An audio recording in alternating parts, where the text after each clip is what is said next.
Now, the recent spike in cash-in-transit robberies has once again highlighted the proliferation of guns on our streets. Since January, there have been 249 attacks on cash-in-transit vehicles. Another major concern is the robbers' access to explosives.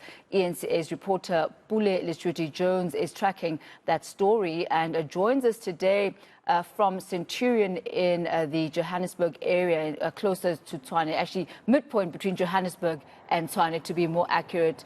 Now, Pule, you are covering this particular story today. Why Centurion as your point of departure this morning? Thank you.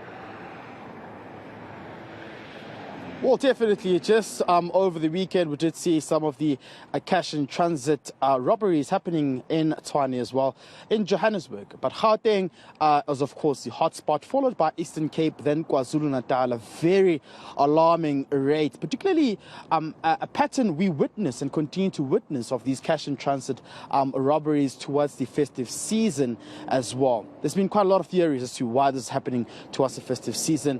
But, of course, what we also know is that recently in Parliament it was revealed that two former colonels were involved and allegedly involved in the selling of guns to gang members in the Western Cape as well. Now, this is also quite concerning. It shows you the kind of modus operandi that's taking place internally as well within some of our between some of our men and women in blue as well, who are supposed to be protecting our communities. We've also seen recently with the illegal miners, Zamazamas, who have been in possession of seriously heavy firearms as well, and retaliating to police officials when trying to combat these kind of crimes. But to unpack this more for us, we're speaking to Yusuf Hamji from Crime Watch as well, criminal expert, to just tell us how this is alarming, Yusuf, how these criminals are so brazen.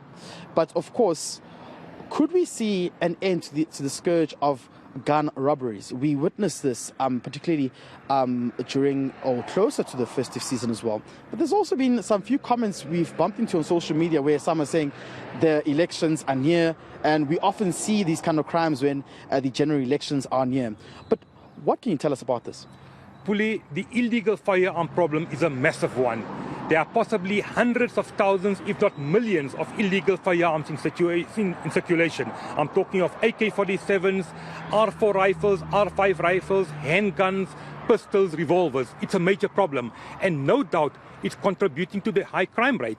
We've had about 252 cash-in-transit robberies since the beginning of this year. There's an average of 80 people being murdered every day. Just last week, a police station in Hackworth in the northwest, a few kilometers from where we are in Centurion, a number of firearms that were confiscated, illegal firearms, were stolen by criminals from the police station. We know historically hundreds of firearms are stolen from the police station, and also previously from South African National Defence Force storage depots. Over 700 firearms have been stolen. And these firearms are landing in the hands of criminals. No wonder we are seeing the lawlessness, the brutality, the open brazenness where these criminals go, whether it's cash-in-transit robberies, Zamazamas, or other crimes, and they're running amok. You know, when we speak about how some of these armored vehicles carrying cash are being targeted, you get a flashback of what happened during the July unrest in 2021. These cash-in-transit heists seemingly look well coordinated and planned as well. Where is the intelligence? That's the question, to curb these kind of crimes as well. Because we understand even on the N12, it took about police officials more than 30 minutes to arrive on the crime scene as well. Where is the intelligence? Pule, we have a problem. These criminals are striking with military precision. I wouldn't be surprised that some of them have some experience in the military or the police service, and we know that a number of police officials have been arrested for their alleged involvement in CIT robberies. If you talk about the N12 incident, there's a video that was posted yesterday that went viral. It shows you how cool and calm these criminals are. They're striking in broad daylight.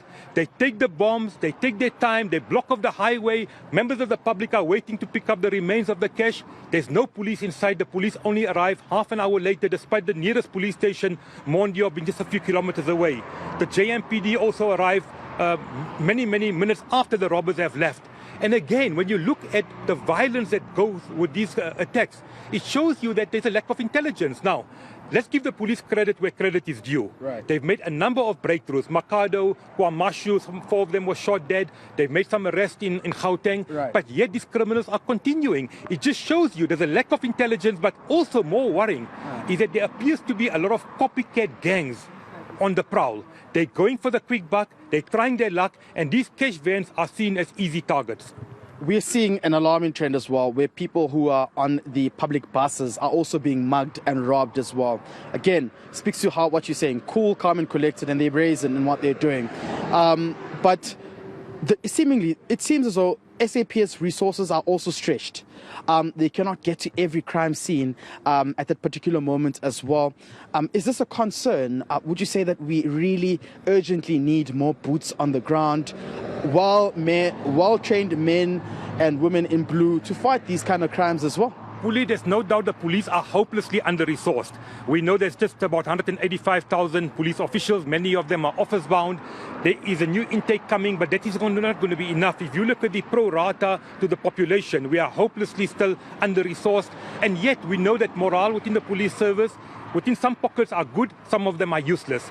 Police also involved in criminal activity is a worry. The police need resources, but also they need to beef up their operations. Yes, Operation Chanela seems to be making some difference, but there needs to be consistency. Again, and I say it, it's so predictable. You know, every Thursday morning the police are going to be out. Operation Chanela should be 24/7, 7 days a week, and go to the hotspots. When you talk of the Zamazamas, I mean, Crime Watch this coming Sunday on eNCA will be focusing on Zamazamas, and we'll be showing you footage of exactly how openly these Zamazamas are brandishing their firearms, their open fire. They're actually boasting about it. And also on social media, you see a lot of the young people taking their illegal firearms, showing it off. We really have a serious problem, but police really need to get their act together. Just lastly, just want to squeeze in one last question there. Are we losing the fight against the proliferation of guns in the streets, illegal firearms, and this cash in transit as well? The rule of law is being undermined seriously by these criminals. Are we losing the fight? We have a serious problem. I think the fight has been long time lost. South Africa is now ranked as one of the 4 highest crime countries with crime on the continent. We've been dubbed a mafia state, and I think for us to win the war will take a lot of hard work, the political will, community involvement.